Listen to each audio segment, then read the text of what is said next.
warahmatullahi wabarakatuh. Bismillahirrahmanirrahim. Rabbi ishrah li sadri wa yassir li amri wahlul 'uqdatam min lisani yafqahu qawli. Yang saya hormati Bapak Kepala SD Negeri Muning Baru dan Dewan Guru SD Negeri Muning Baru. Pada kesempatan kali ini saya ingin memaparkan penyebaran pemahaman dan pengalaman budaya positif yang sudah saya pelajari pada modul 1.4 dalam pendidikan calon guru penggerak. Sebelumnya saya sudah mempelajari 4 modul dalam pendidikan calon guru penggerak ini. Dari modul 1.1 yaitu Filosofi Pendidikan Ki Hajar Dewantara, pada modul 1.2 yaitu Peran dan Nilai Guru Penggerak, dan pada modul 1.3 yaitu Visi Guru Penggerak, dan yang terakhir ini yaitu modul 1.4 yaitu Budaya Positif. Pada kesempatan kali ini saya ingin diseminasi tentang penerapan budaya positif berdasarkan pengalaman yang sudah saya alami. Sebelum kita memasuki ke tahap pembelajaran yang ingin saya sebarkan, selamat datang kepada para guru hebat SD Negeri Muning Baru. Mari kita belajar bersama, berkolaborasi, saling mendukung demi mewujudkan disiplin positif di sekolah kita tercinta ini.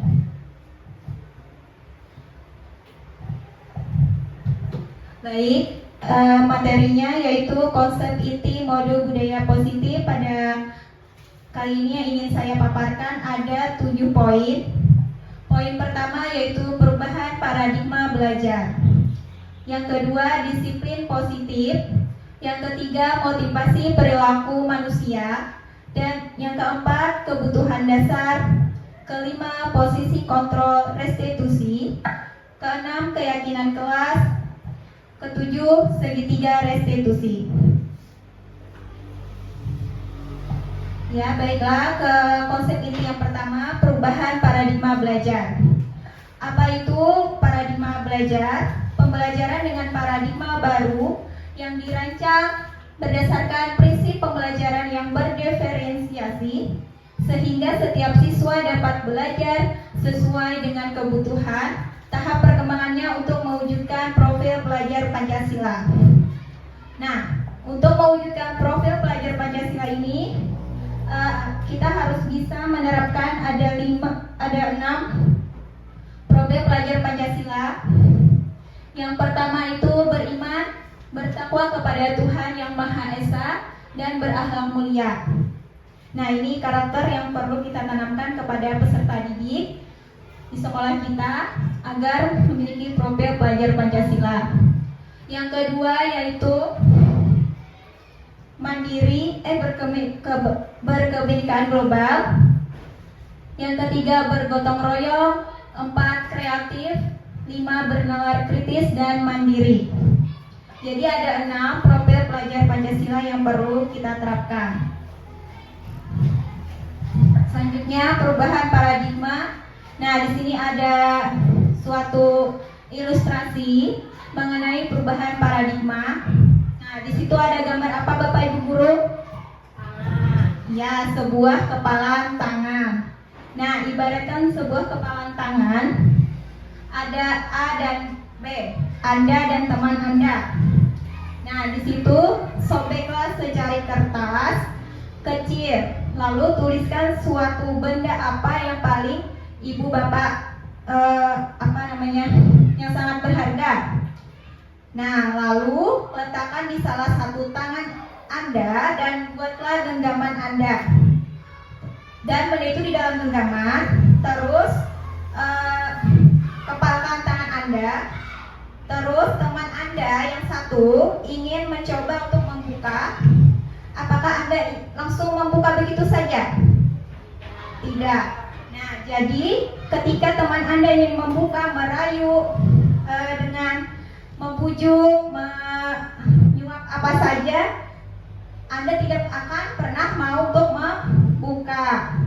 Kenapa Bapak Ibu Guru tidak mau membuka? Karena itu berharga. Ya, betul sekali Bu Ica. Karena itu benar-benar sangat berharga. Nah, jadi ibaratnya seperti itu. Begitu juga anak-anak yang tidak bisa kita kontrol, karena pada dirinya anak-anak itu terdapat kontrol pada dirinya sendiri. Nah, kita masuk ke teori kontrol. Menurut pendapat Dr. William Glasser, ahli pendidikan. Nah, di sini ada miskonsepsi tentang teori kontrol. Nah, yang pertama, ilusi guru mengontrol murid. Nah, pada dasarnya kita tidak dapat memaksa murid untuk berbuat sesuatu jikalau murid tersebut memilih untuk tidak melakukannya. Benar tidak, Ibu Guru? Iya, benar sekali. Kita tidak bisa memaksakan murid untuk melakukan apa yang kita suruh jika dia tidak ingin melakukannya.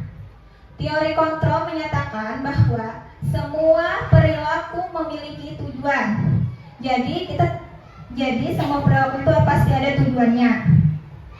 Terus yang kedua, ilusi bahwa semua penguatan positif, efektif dan bermanfaat. Nah, maksudnya di sini penguatan positif atau bujukan adalah bentuk-bentuk kontrol dan menolak bujukan kita. Nah, jadi pada ilusi kali ini, jadi penguatan positif itu atau sebuah bujukan itu adalah sebuah bentuk-bentuk kontrol untuk mengontrol diri pada anak. Tapi di samping itu juga ada kontrol dari posisi anak itu untuk menolak bujukan dari kita.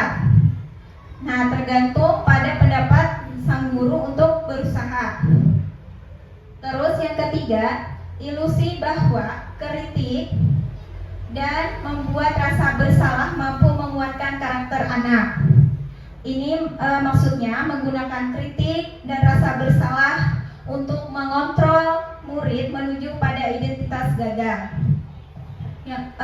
Dan juga mereka belajar untuk merasa buruk tentang diri mereka. Terus ilusi yang keempat, bahwa orang dewasa berhak memaksa anak. Nah, jadi karena kita sebagai seorang dewasa seringkali merasa berhaklah untuk memaksa anak itu untuk melakukan sesuatu hal. Nah, perilaku memaksa tidak akan efektif untuk jangka waktu yang panjang. Sebuah hubungan permusuhan akan terbentuk. Jadi karena kita selalu memaksa, merasa paling hebat, jadi anak itu merasa dikekang dan terus karena terpaksa melakukan hal yang akan dilakukannya. Jadi itu bukanlah dari dalam diri anak, melainkan dari faktor dari luar. Nah, selanjutnya, bagaimana seseorang bisa berubah dari paradigma stimulus respon kepada pendekatan teori kontrol ini? Nah, terus di sini ada menurut Stephen R. Covey, bila kita ingin membuat kemajuan perlahan, sedikit-sedikit, ubahlah sikap atau perilaku Anda. Namun, bila kita ingin memperbaiki cara-cara utama kita, maka kita perlu mengubah kerangka acuan kita. Ubahlah bagaimana Anda melihat dunia, bagaimana Anda berpikir tentang manusia. Ubahlah paradigma Anda, skema pemahaman dan penjelasan aspek-aspek tertentu tentang realitas. Nah, di sini ada contoh stimulus respon dan teori kontrolnya. Nah, di sini realitas atau kebutuhan kita itu sama. Padahal seharusnya realitas atau kebutuhan kita itu pasti berbeda. Terus yang kedua, semua orang melihat hal yang sama. Mungkin semua orang melihat hal yang sama. Tetapi menurut teori kontrol, seharusnya setiap orang itu memiliki gambaran yang berbeda-beda. Misalnya kita melihat anak ini seperti A, menurut Ibu Ratu misalnya anak ini begini. Terus menurut guru B itu berbeda. Nah, jadi pandangan orang lain itu pasti berbeda. Terus yang keempat, perilaku buruk dilihat sebagai suatu kesalahan. Teori kontrolnya itu semua perilaku memiliki tujuan. Selanjutnya orang lain bisa mengontrol saya. Ya, mungkin orang lain itu bisa mengontrol saya, tetapi sebenarnya hanya Anda yang bisa mengontrol diri Anda. Jadi ketika kita ingin apapun, pastikan kita sendiri yang mengontrol diri kita. Nah, terus saya bisa mengontrol orang lain. Menurut kita bisa mengontrol teman kita. Namun pada dasarnya kita tidak bisa mengontrol orang lain. Terus pemaksaan ada pada saat bujukan gagal. Nah, ketika kita membujuk anak itu gagal, lalu kita bersikap untuk memaksa anak, karena kita sebagai orang dewasa, sebagai guru, karena kita di sekolah ini merasa guru, jadi kita merasa paling hebat. Terus kita memaksa anak untuk melakukan apa yang kita suruh, sehingga dia mau melakukannya. Nah, itu bukanlah faktor dari dalam diri anak. Nah, teori kontrolnya harusnya adanya kolaborasi dan konsensus menciptakan pilihan-pilihan baru. Nah, jadi harusnya itu kita berkolaborasi, bukannya memaksa anak dengan bujukan yang gagal tadi. Seharusnya kita berkolaborasi dulu, bersikap, berdiskusi dengan anak kenapa dia tidak mau melakukan hal tersebut. Terus yang terakhir, model berpikir menang atau kalah. Nah, jadi stimulus responnya itu kita berpikir menang atau kalah. Padahal pada teori kontrol itu model berpikir itu kita tuh harus menang dan menang. Ya, poin selanjutnya tentang disiplin positif. Nah, tentang disiplin positif, Bapak Ibu guru, ada yang tahu apa itu disiplin? Menurut Bapak Ibu guru dalam kehidupan sehari-hari di sekolah, pasti ada kata disiplin di sekolah. Nah, apa itu disiplin? Ya, mematuhi tentang aturan, ya. Nah, mungkin kata disiplin itu kita pasti taunya tentang aturan yang ada di sekolah yang harus kita turuti. Nah, padahal dalam budaya kita, makna kata disiplin dimaknai menjadi sesuatu yang dilakukan seseorang pada orang lain untuk mendapatkan kepatuhan. Kita cenderung menghubungkan kata disiplin dengan ketidaknyamanan. Nah, jadi karena kita harus disiplin, nah jadi kita merasa tidak nyaman kalau kita tidak mematuhi aturan yang ada, yang tidak Bapak Ibu guru. Ya. Lanjut. Nah, jadi sebagai pendidik, tujuan kita itu adalah menciptakan anak-anak yang memiliki disiplin dan disiplin diri sehingga mereka bisa berperilaku dengan mengacu pada nilai-nilai kebijakan universal dan memiliki motivasi intrinsik bukanlah ekstrinsik. Nah, jadi kita tuh harus bisa memunculkan motivasi intrinsik pada diri anak. Apa itu motivasi intrinsik? Itu adalah motivasi dari dalam diri anak tersebut. Nah, terus disiplin positif ini merupakan salah satu cara penerapan disiplin yang bertujuan untuk menumbuhkan kesadaran serta memberdayakan peserta didik tanpa imbalan atau penghargaan atau sebuah reward, ancaman atau hukuman. Nah, jadi seharusnya kita itu menggunakan penerapan disiplin positif, bukanlah menggunakan sebuah imbalan, penghargaan tadi. Kalau dia melakukan hal yang baik, misalnya kelas, kalau kamu rajin membersihkan kelas, kamu akan mendapatkan hadiah dari ibu guru. Nah, itu adalah hal yang tidak baik, karena jika dia tidak mendapatkan hadiah, dia tidak mau membersihkan kelas. Nah, jadi kita itu harus bisa menerapkan disiplin positif kepada diri anak.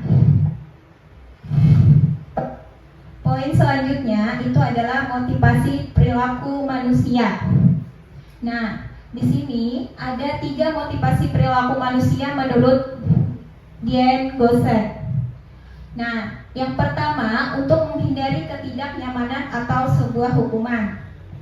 Yang kedua, untuk mendapatkan imbalan atau penghargaan dari orang lain.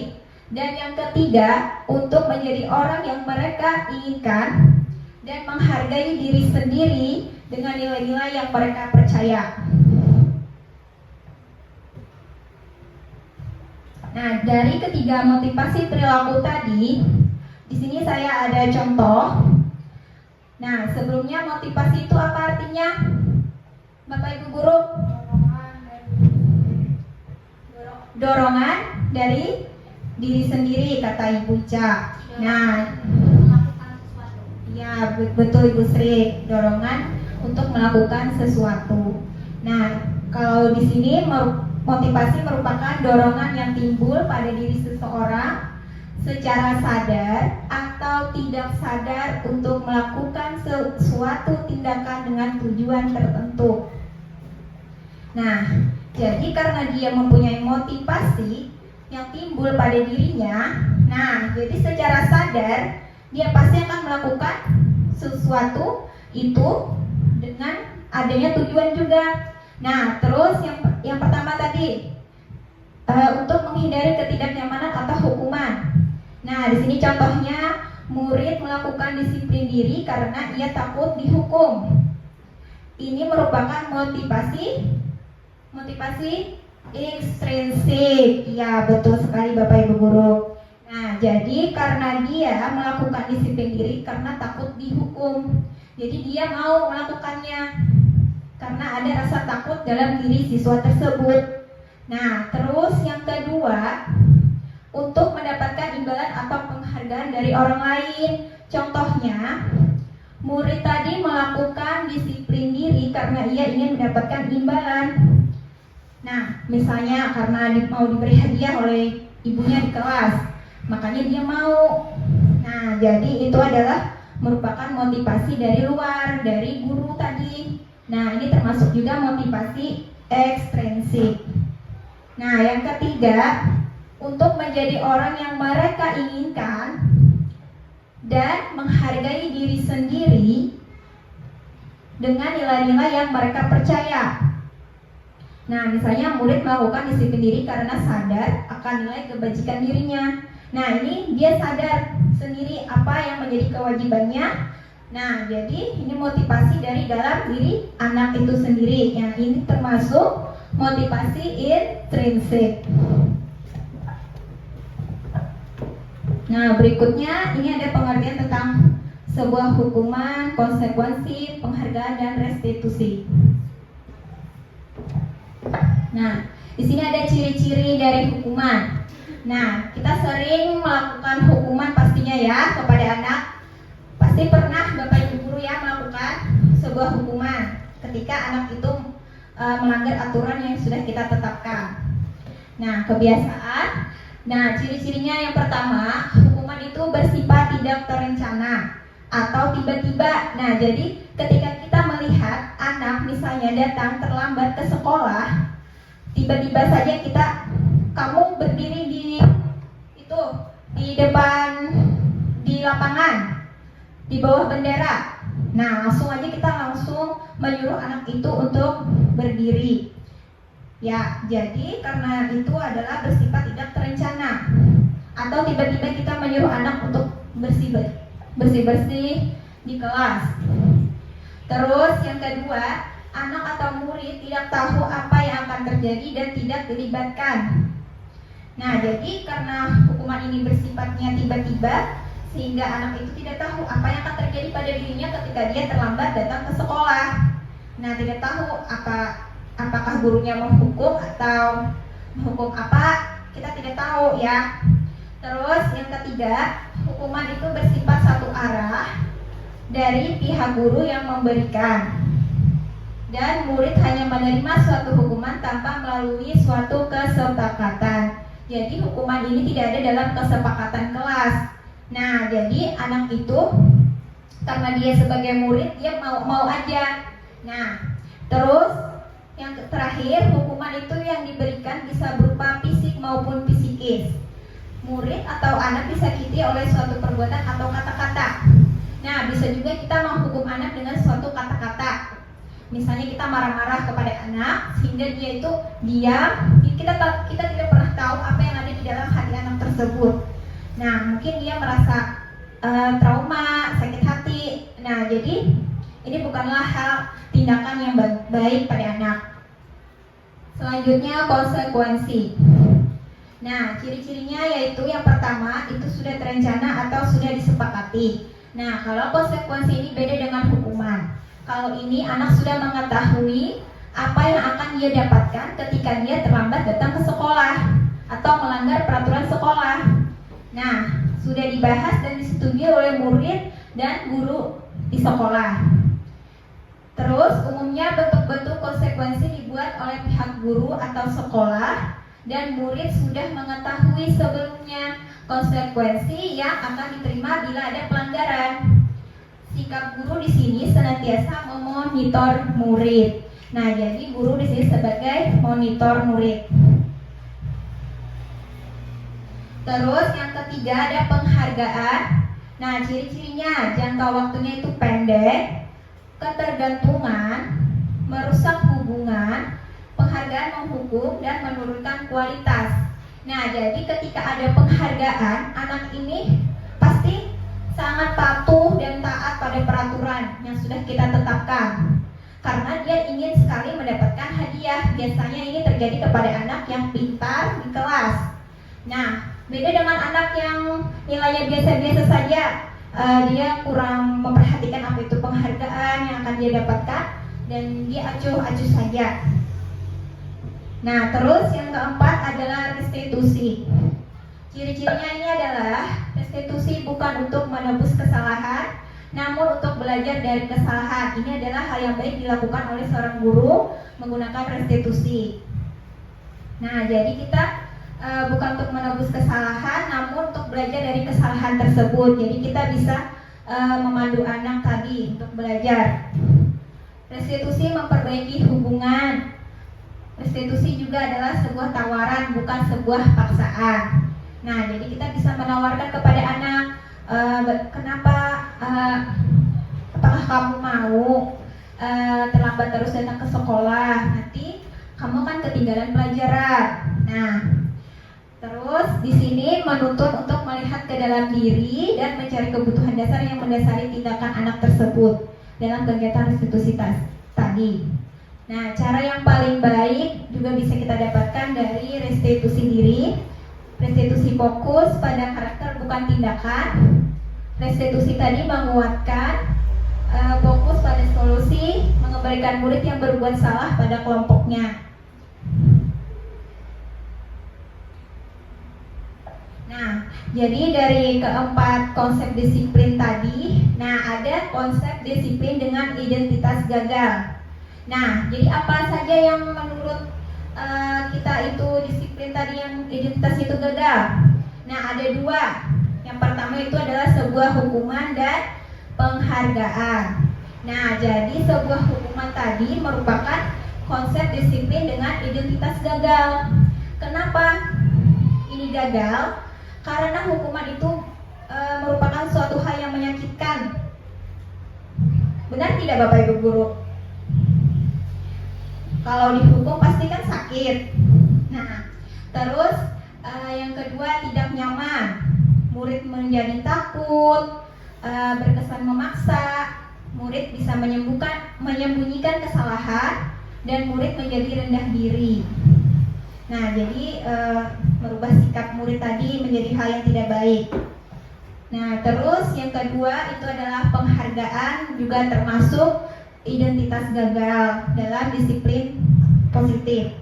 Kenapa? Karena tidak efektif. Karena dapat merusak hubungan atau sifat iri. Nah, karena yang satu mendapatkan penghargaan dari temannya, dari gurunya, jadi yang satunya pasti iri melihat melihat dia itu mendapatkan sebuah hadiah dari guru. Nah, jadi memunculkan sifat iri di dalam kelas. Terus yang ketiga, mematikan kreativitas. Nah, jadi anak kurang kreatif lagi nantinya. Menghukum dengan sistem ranking juga termasuk sebuah penghargaan. Terus merampas hak dan menghargai dirinya. Kita lanjut. Nah, jadi selain identitas gagal dalam konsep disiplin, juga ada konsep disiplin dalam identitas sukses. Apa saja yang menurut kita sukses? Nah, di sini itu ada dua, konsekuensi dan restitusi. Kenapa restitusi termasuk identitas sukses dalam disiplin positif? Karena menggunakan konsekuensi ini penguatannya jangka pendek, perlu monitoring berkelanjutan, stimulus respon, murid menghargai peraturan, kehilangan waktu untuk merenungi kesalahan. Nah, jadi yang kedua, restitusinya, murid bertanggung jawab untuk perilakunya. Nah, karena menggunakan restitusi tadi, murid jadi bertanggung jawab untuk sebuah perilaku yang sudah dia lakukan. Contohnya tadi perilaku yang tidak baik yang sudah dia lakukan. Nah, terus yang kedua, fokus pada pemecahan masalah jangka panjang. Yang ketiga, murid menghormati dirinya dan orang lain. Nah, jadi karena dengan restitusi tadi dia bisa lebih menghormati dirinya dan orang lain. Terus teori kontrol.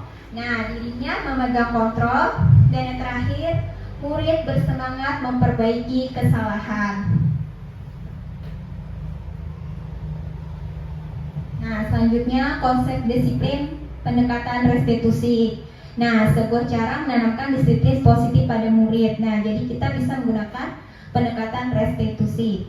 Apa itu restitusi? Pernah mendengar Bapak Ibu guru apa itu restitusi? Pernah? Baru tadi atau sudah pernah? Baru tadi atau sudah pernah sebelumnya mendengar kata restitusi? Sudah. Ya, jadi mungkin sudah tahu apa itu arti dari restitusi. Ya, adalah proses menciptakan kondisi bagi murid untuk memperbaiki kesalahan mereka. Nah, jadi sehingga mereka bisa kembali pada kelompok mereka dengan karakter yang lebih kuat. Nah, jadi pendekatan ini bisa menguatkan murid dan juga memperbaiki kesalahan yang sudah pernah dilakukan oleh murid tadi. Nah, nanti ada contohnya. Terus ciri-ciri restitusi ini ada beberapa. Yang pertama, bukan menebus kesalahan namun belajar dari kesalahan, memperbaiki hubungan, tawaran bukan paksaan, menuntut untuk melihat ke dalam diri, mencari kebutuhan dasar yang mendasari tindakan, fokus pada karakter bukan tindakan, menguatkan dan fokus pada sebuah solusi. Jadi dengan pendekatan restitusi tadi kita bisa menemukan sebuah solusi atas masalah yang sedang anak alami. Contoh, anak sering terlambat datang ke kelas, atau mungkin anak sering berkelahi dengan temannya, atau anak sering mencontek. Nah, dengan cara pendekatan restitusi ini nantinya bisa menyelesaikan masalah dengan cara yang baik dan dapat memperbaiki kesalahan dari anak tersebut. Nanti ada kita pelajari cara pendekatannya. Nah, selanjutnya tadi kita sudah memahami tentang hukuman, konsekuensi, dan restitusi. Nah, di sini ada perbedaannya. Contoh kasusnya, siswa sering tidak mengerjakan PR. Nah, misalnya siswa tadi sering tidak mengerjakan PR. Nah, jadi ada perbedaannya. Kalau siswa itu dihukum, maka apa yang guru lakukan? Nah, guru tadi akan menghukum siswa tersebut dengan hormat bendera selama 10 menit contohnya. Nah, ini sebuah hukuman karena anak tadi tidak mengerjakan PR. Yang kedua, guru bisa saja marah dan murid menjadi takut. Nah, karena dia tidak mengerjakan PR, kebiasaan guru pasti marah dan murid tadi pasti akan merasa takut. Nah, terus Dengan cara konsekuensi apa yang akan dilakukan guru? Nah, guru akan memberikan konsekuensi untuk mengerjakan PR-nya saat istirahat atau dikerjakan sebanyak 3 kali lipat. Karena konsekuensi tadi sudah diketahui oleh murid dan guru, apa yang akan terjadi jika dia tidak mengerjakan PR, ini sudah kesepakatan. Nah, maka dia pasti akan melakukannya. Terus, guru dengan tegas dan siswa menghormati peraturan. Nah, terus yang ketiga dengan cara restitusi, apa yang akan dilakukan guru?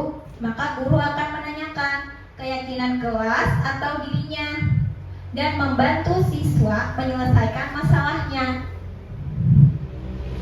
Nah, jadi dengan cara restitusi tadi, guru pasti akan menanyakan keyakinan kelas apa yang sudah kamu langgar.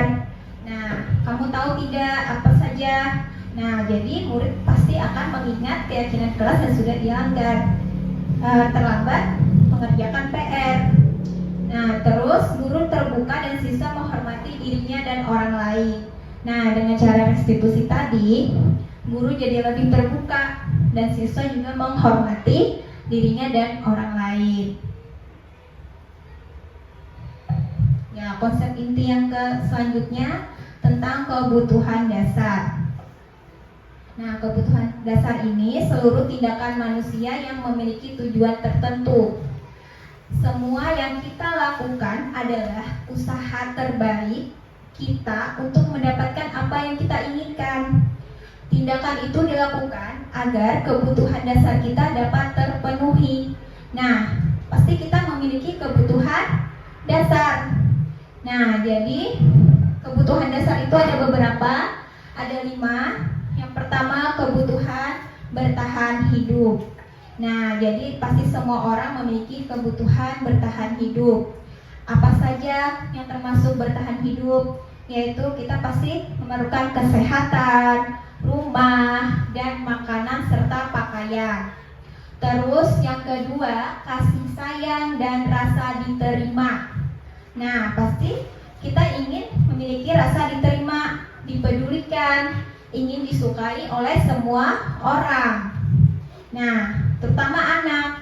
Kalau anak biasanya ingin sekali disayangi oleh gurunya. Nah, jadi biasanya ada anak yang cari perhatian di kelas. Nah, terus adanya sebuah kebebasan. Nah, jadi kebutuhan kebebasan itu yaitu seperti mandiri, punya pilihan, suka mencoba hal baru. Terus adalah kesenangan. Nah, kebutuhan dasar kesenangan ini biasanya suka bermain, suka bergurau, tertawa, humor. Nah, ini termasuk suatu kesenangan. Nah, jadi biasanya anak-anak senang sekali mencari kesenangan dirinya. Makanya dia kalau istirahat dia senang sekali mendengar lonceng berbunyi. Dia buru-buru keluar kelas ingin bermain bersama teman-temannya. Terus yang terakhir, penguasaan. Nah, biasanya ini diakui kompeten, memimpin, dihormati, dan berprestasi. Nah, biasanya ini kebutuhan penguasaan ini sering dimiliki oleh anak yang pintar di kelas dan berprestasi tadi. Nah, selanjutnya posisi kontrol restitusi. Nah, ada 5 posisi kontrol restitusi. Yang pertama sebagai penghukum. Nah, jadi kita sebagai guru biasanya sering ada menghukum anak bila berbuat salah. Terus guru juga bisa menjadi pembuat merasa bersalah sebagai teman. Yang keempat pemantau, dan yang kelima sebagai manajer. Nah, yang pertama sebagai penghukum. Nah, ketika guru sebagai penghukum, maka seorang guru penghukum bisa menggunakan hukuman fisik maupun verbal. Nah, dengan ada suara yang tinggi, bahasa tubuh, matanya melotot, atau dengan jari menunjuk-nunjuk menghardik murid tersebut. Nah, kemungkinan murid marah dan mendendam atau bersifat agresif. Nah, jadi bisa memunculkan sifat marah dan dendam pada diri anak kalau kita seringkali menghukum anak. Terus yang kedua, membuat merasa bersalah. Nah, jadi pembuat merasa bersalah kepada anak. Nah, pada posisi ini biasanya guru akan bersuara lebih lembut daripada menghukum anak tadi. Nah, menggunakan keheningan yang membuat orang lain merasa tidak nyaman, bersalah atau rendah diri. Nah, terus nada suaranya memelas, halus, sedih, bahasa. Tadi murid akan merasa bersalah dengan bahasa yang memelas tadi. Nah, terus murid juga pasti akan tertekan. Nah, seperti ini tiba-tiba bisa meletus amarahnya dan bisa menyakiti diri sendiri atau orang lain. Nah, jadi murid tadi bisa tertekan karena kita terlalu membuat dia merasa bersalah. Terus yang ketiga itu sebagai teman. Nah, posisi teman ini pada guru bisa negatif atau positif. Nah, terkadang ketika guru menjadi teman untuk murid, biasanya membuat murid itu ketergantungan kepada guru tersebut, memunculkan perilaku yang seolah-olah seenaknya dia karena dia merasa berteman dengan guru tersebut. Nah, positif teman ini menggunakan hubungan baik dan humor untuk mempengaruhi seseorang. Nah, jadi karena dia merasa teman tadi, dia bisa mempengaruhi. Hal negatif dari posisi teman tadi adalah bila suatu saat guru tersebut tidak membantu, maka murid itu pasti akan merasa kecewa. Dan juga murid akan tergantung pada guru tersebut. Nah, jadi sikap ketergantungan murid nantinya. Terus yang keempat sebagai pemantau. Bagaimana ketika guru menjadi pemantau itu cenderung mengawasi. Nah, terus posisi pemantau berdasarkan pada peraturan-peraturan dan konsekuensi. Nah, biasanya kalau sebagai pemantau ini cenderung berhubungan dengan sebuah konsekuensi yang sudah ditetapkan di kelas. Terus, murid memahami konsekuensi yang harus dijalankan karena telah melanggar peraturan. Guru tidak menunjukkan suatu emosi yang berlebihan. Terus murid tetap dibuat tidak nyaman karena adanya konsekuensi tadi. Terus guru tetap harus memantau murid saat menjalani konsekuensi. Jadi sebagai pemantau saja, dan murid mematuhi aturan yang sudah disepakati. Nah, terus yang terakhir, manajer. Nah, posisi kontrol ini biasanya guru berbuat sesuatu bersama dengan murid. Terus mempersilahkan murid mempertanggungjawabkan perilakunya, mendukung murid agar dapat menemukan solusi atas permasalahannya sendiri. Nah, jadi guru ini bagus sekali kalau kita sebagai manajer mendukung murid untuk menemukan sebuah solusi atas permasalahan yang dialami. Jadi murid tadi akan terbantu masalah apa saja yang sudah dialami. Dan kita tahu apa saja yang dialami ketika dia melakukan hal yang tidak kita inginkan. Terus bukan untuk mengatur perilaku, nah, tapi membimbing murid untuk dapat mengatur dirinya. Nah, jadi dia bisa mengatur dirinya sendiri ketika kita sebagai manajer.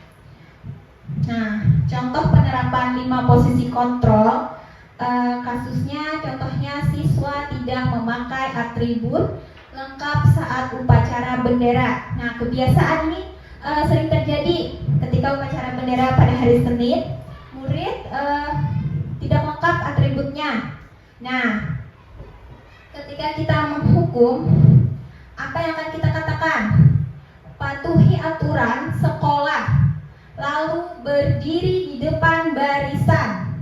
Nah, itu sifat menghukum anak. Terus yang kedua, pembuat merasa bersalah.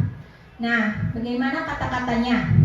Contohnya, berapa kali ibu guru memberitahu kamu, bu guru kecewa sama kamu. Nah, itu pasti membuat murid merasa bersalah. Nah, dengan kata-kata guru yang lemah lembut namun mengecewakan, membuat dia merasa bersalah. Terus sebagai teman, contohnya, ayolah yang tertib, buat bu guru bangga. Kali ini tidak apa-apa kamu salah. Nah, ini sebagai teman. Jadi dia merasa tidak apa-apa kalau dia salah nantinya. Nah, terus sebagai pemantau, contohnya kamu sudah melanggar, apa peraturan dan konsekuensinya. Nah, ini akan ditanyakan oleh guru tersebut, dan ini adalah contoh karena konsekuensi sudah dia ketahui. Nah, terus sebagai manajer, kalau sebagai manajer biasanya guru akan mengatakan, apakah kamu tahu kesalahan kamu? Bagaimana kamu akan memperbaiki kesalahan ini? Nah, jadi ini adalah suatu kalimat yang baik yang bisa kita terapkan. Nah, jadi dari kelima posisi kontrol tadi, sebaiknya kita itu sebagai pemantau, namun lebih baik lagi sebagai seorang manajer. Nah, jadi lebih baik lagi kalau kita bisa menjadi seorang manajer di dalam mengatasi permasalahan murid di kelas. Nah, selanjutnya konsep intinya tentang keyakinan kelas. Nah, pasti Bapak Ibu guru sudah tahu apa itu keyakinan kelas. Mengapa keyakinan kelas? Mengapa bukan peraturan kelas saja? Nah, kenapa kita harus menggunakan kata keyakinan bukan peraturan? Ada yang tahu, Bapak? Kenapa kita menggunakan kata keyakinan bukan peraturan?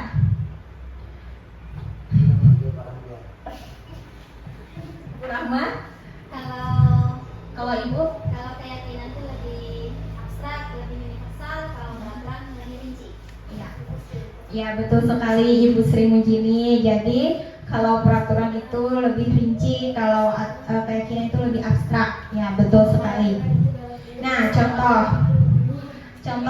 pertanyaannya lah, mengapa kita memiliki peraturan tentang penggunaan helm pada saat mengendarai kendaraan roda 2 atau motor? Kenapa, Bapak Ibu guru, kita harus menggunakan helm? Untuk keselamatan. Iya, untuk keselamatan. Nah, dari kata untuk keselamatan tadi itu pasti muncul dari dalam diri kita, keyakinan pada diri kita untuk menyelamatkan diri kita. Nah, jadi makanya kita harus memiliki keyakinan kelas, bukan sebuah peraturan kelas. Nah, itu tadi. Nah, jadi keyakinan kelas, cara pembentukan keyakinan sekolah atau kelas itu ada beberapa. Yang pertama, keyakinan kelas tadi bersifat lebih abstrak daripada peraturan yang lebih rinci dan konkret. Terus yang kedua, keyakinan kelas berupa pernyataan-pernyataan universal. Pernyataan keyakinan kelas senantiasa dibuat dalam bentuk positif. Nah, jadi kalau keyakinan kelas itu lebih positif dibandingkan sebuah peraturan. Nah, terus keyakinan kelas hendaknya tidak terlalu banyak sehingga mudah diingat dan dipahami oleh semua warga kelas. Terus keyakinan kelas sebaiknya sesuatu yang dapat diterapkan di lingkungan tersebut. Nah, jadi harus sesuai dengan lingkungan kelas atau lingkungan sekolah peraturannya. Terus semua warga kelas hendaknya ikut berkontribusi dalam pembuatan keyakinan kelas lewat kegiatan curah pendapat. Nah, jadi dalam kegiatan keyakinan kelas tadi kita akan mengajak misalnya seluruh warga di kelas kita, seluruh anak-anak di kelas kita untuk melaksanakan membuat sebuah program apa saja keyakinan kelas yang ingin dibuat. Nah, misalnya kita suruh anak-anak menuliskan di kertas, selembar kertas, terus tuliskan apa keyakinan kelas yang diinginkan. Nah, terus bersedia meninjau kembali keyakinan kelas dari waktu ke waktu. Jadi keyakinan kelas tadi bukan bersifat tetap, bisa saja nantinya berubah sesuai dengan keinginan anak-anak di kelasnya. Nah, jadi ada prosedur pembuatan sebuah keyakinan sekolah atau kelas. Yang pertama, mempersilahkan warga sekolah untuk bercurah pendapat tentang peraturan yang perlu disepakati di sekolah atau kelas. Nah, jadi mempersilahkan warga sekolah, jadi bebas berpendapat. Terus yang kedua, mencatat semua masukan-masukan warga sekolah di papan tulis atau di kertas besar. Nah, terus di mana semua warga sekolah bisa melihat hasil curah pendapat tadi. Nah, yang ketiga, gantilah kalimat-kalimat dalam bentuk negatif menjadi positif. Nah, jadi kita memakai kalimat yang baik. Terus tinjau kembali daftar curah pendapat yang sudah dicatat. 5. Tinjau ulang keyakinan sekolah atau kelas secara bersama-sama. Nah, sebaiknya keyakinan sekolah atau kelas tidak terlalu banyak. Bisa berkisar antara 3 sampai 7 prinsip atau keyakinan. Nah, terus yang keenam, setelah keyakinan sekolah atau kelas selesai dibuat, maka semua warga kelas dipersilakan meninjau ulang dan menyetujuinya dengan menandatangani keyakinan sekolah atau kelas tersebut, termasuk guru dan semua warga atau murid. Terus yang terakhir, keyakinan sekolah atau kelas selanjutnya bisa dilekatkan di dinding kelas di tempat yang mudah dilihat semua warga kelas. Nah, jadi nantinya akan ditempel di kelas, di dinding kelas. Nah, jadi agar murid tadi semuanya bisa melihat dan mengingat apa saja keyakinan kelas dia di kelas. Nah, di sini saya pernah membuat kegiatan membuat keyakinan kelas di kelas 6. Nah, di sini saya bersama siswa membuat keyakinan kelas. Nah, yang pertama berdiskusi tentang sebuah peraturan. Nah, di sini saya meminta siswa untuk menuliskan keyakinan kelas apa yang mereka inginkan. Nah, terus yang kedua merumuskan peraturan menjadi keyakinan. Nah, terus menuliskan keyakinan tadi di papan tulis. Nah, jadi dari semua murid dipilihlah 8 keyakinan kelas di kelas 6. Nah, dituliskan di papan tulis. Nah, terus dibuatlah sebuah poster keyakinan kelas 6. Nah, jadi hasil dari kesepakatan tadi, kesepakatan bersama, berdiskusi. Nah, terbentuklah keyakinan kelas 6 SD Negeri Muning Baru. Nah, jadi sebelum kita memulai kelas kita, pastikan untuk mengikuti aturan kelas yang tercantum di bawah ini. Nah, jadi ini tadi adalah contoh keyakinan kelas 6 di SD Negeri Muning Baru yang sudah saya laksanakan di kelas, yang sudah kami buat. Nah, terus jika kita ada pertanyaan bagaimana pembentukan keyakinan kelas, nah ini adalah jawaban lebih singkat. Yang pertama lebih abstrak dari peraturan, yang kedua berupa pernyataan universal, dibuat dalam bentuk positif. Nah, sedikit saja agar mudah diingat, sesuai dengan kondisi kelas dan sekolah agar mudah diterapkan, dan semua warga kelas atau sekolah dilibatkan saat membuat keyakinan kelas tersebut. Nah, selanjutnya materi poin selanjutnya tentang segitiga restitusi. Nah, apa itu segitiga restitusi? Nah, mungkin tadi sudah kita belajar tentang segitiga restitusi. Nah, jadi di sini saya ulangi lagi, segitiga restitusi adalah proses menciptakan kondisi bagi murid untuk memperbaiki kesalahannya sehingga karakter mereka lebih kuat ketika kembali pada kelompoknya. Segitiga restitusi merupakan suatu proses dialog yang dijalankan guru atau orang tua agar dapat menghasilkan murid yang mandiri dan bertanggung jawab. Nah, jadi tahapan-tahapan segitiga restitusi itu ada 3. Nah, jadi dalam melaksanakan kegiatan segitiga restitusi ada 3 tahapan yang harus kita lakukan. Nah, yang pertama menstabilkan identitas, yang kedua validasi tindakan yang salah, dan yang ketiga menanyakan keyakinan. Nah, perlu saya jelaskan dulu. Menstabilkan identitas ini bertujuan untuk mengubah identitas anak dari orang yang gagal karena melakukan kesalahan menjadi orang yang sukses. Membuat kesalahan itu adalah bagian dari proses pembelajaran. Nah, jadi contohnya menstabilkan identitas, kita mengajak anak itu berdiskusi dulu sebelum kita apa yang akan kita lakukan terhadap anak tersebut selanjutnya. Kita tanyakan dulu, kenapa kamu berbuat seperti ini? Pasti ada alasannya kan? Nah, jadi terus selanjutnya validasi tindakan yang salah. Nah, berdasarkan prinsip setiap perilaku merupakan upaya untuk memenuhi suatu kebutuhan tertentu. Guru mengubah pandangannya dari teori stimulus respon ke cara berpikir proaktif yang mengenali tujuan dari setiap tindakan. Nah, jadi ini adalah pelaksanaan validasi tindakan yang salah. Terus yang terakhir kita bisa menanyakan keyakinan. Nah, jadi sesuai dengan keyakinan kelas yang sudah disepakati.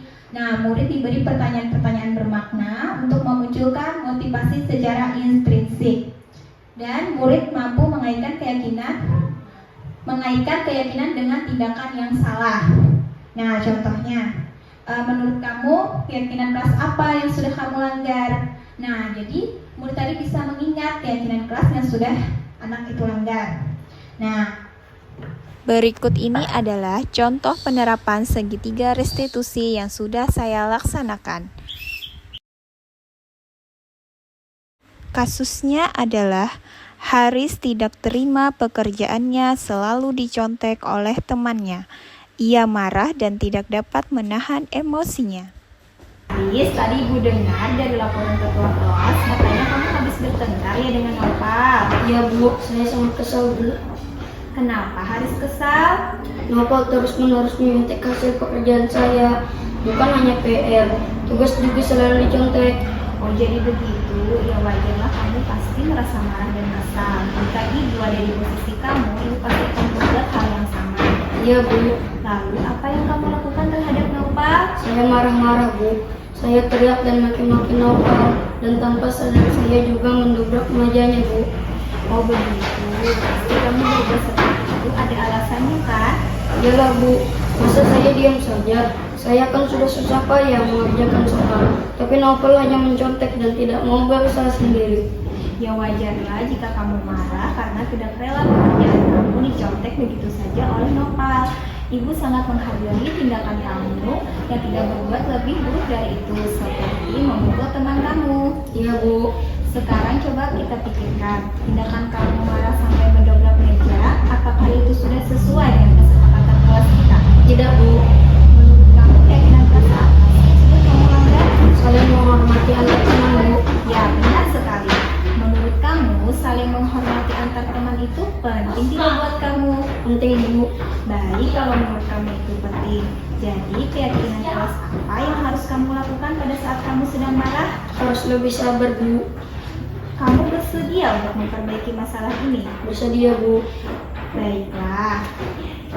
Apa yang akan kamu lakukan untuk memperbaiki masalah ini? Saya bisa lebih bersabar dan menahan amarah saya. Kalau ada teman yang mencontek, saya akan melaporkan kepada guru wali kelas atau guru mata pelajaran Bu. Iya, tepat sekali tindakan kamu Haris. Tetap semangat ya. Sekarang silakan kamu kembali ke kelas. Terima kasih Bu. Iya, sama-sama.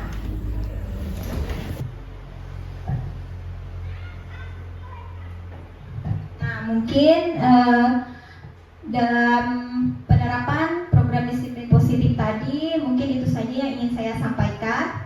Apakah ada yang ingin bertanya atau memberikan tambahan tanggapan? Bisa sharing bersama-sama berdiskusi di sini. Apakah ada Bapak Ibu Guru?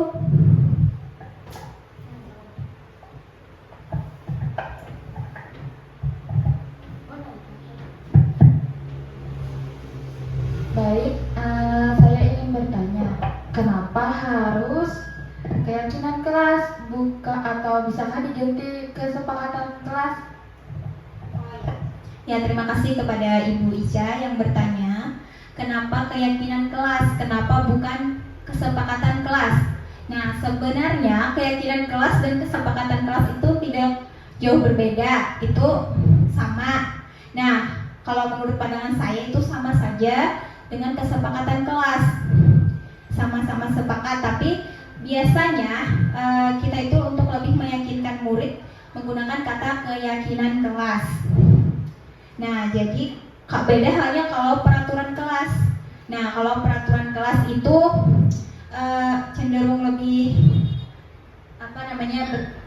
beda. Kalau Ibu Ica biasanya menggunakan apa? Keyakinan kelas atau kesepakatan kelas? Jujur, saya baru yang ini mempelajari gimana contoh-contoh yang Ibu paparkan tadi. Jadi saya ingin bertanya, sebaiknya itu keyakinan kelas atau kesepakatan kelas, karena kan kalau aturan kelas itu sudah sebaiknya tidak digunakan. Ya, jadi jadi sebaiknya menggunakan keyakinan kelas agar lebih meyakinkan anak untuk peraturan yang ada di kelasnya. Begitu Bu Ica. Satu lagi, tadi mengenai motivasi intrinsik dan ekstrinsik. Bagaimana cara kita menimbulkan motivasi secara intrinsik kepada siswa tanpa kita harus menggunakan motivasi ekstrinsik terlebih dahulu, sedangkan anak-anak lebih mudah dengan cara motivasi ekstrinsik. Bolehkah kita menggunakan motivasi ekstrinsik terlebih dahulu untuk menanamkan motivasi dalam diri siswa sehingga nantinya bisa menimbulkan motivasi intrinsik pada siswa? Terima kasih kepada Ibu Ica yang sudah bertanya. Nah, untuk pertanyaan yang bagus.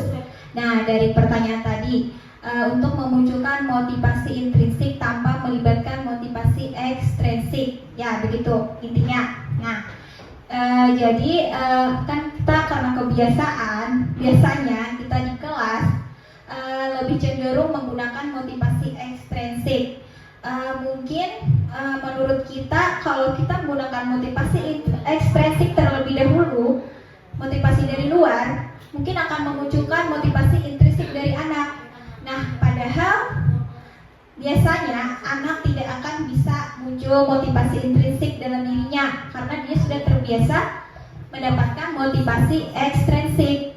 Nah, jadi kalau menurut saya kalau Ibu bisa, boleh-boleh saja menggunakan motivasi ekstrinsik dulu kalau bisa.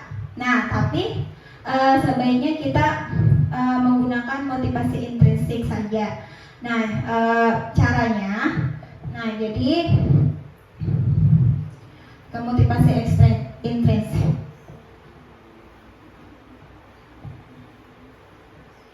Nah, jadi kalau kita menggunakan motivasi intrinsik, jadi kalau kita tidak menggunakan ekstrinsik berupa hukuman atau penghargaan, nah biasanya murid tadi melakukan disiplin diri karena sadar akan nilai kebajikan dirinya. Cara kita untuk menyadarkan dia, kita bisa berdiskusi dengan murid tersebut, berbicara pelan-pelan, begini nak, sebaiknya kamu melakukan apapun itu harus dari diri kamu. Nah, jadi kita bisa memberi nasihat kepada murid itu agar dia mau melakukan itu atas dasar dari dalam dirinya. Kita usahakan. Nah, tapi kalau tidak bisa, kita bisa menggunakan motivasi ekstrinsik tadi dengan keadaan terpaksa mungkin, tapi mungkin tidak akan efektif juga karena mungkin saja anak tadi tetap tidak memunculkan motivasi intrinsik pada diri anak itu. Mungkin begitu Bu Ica. Apakah Ibu yang lain mau menambahkan? Bisa? Ya, mungkin cukup.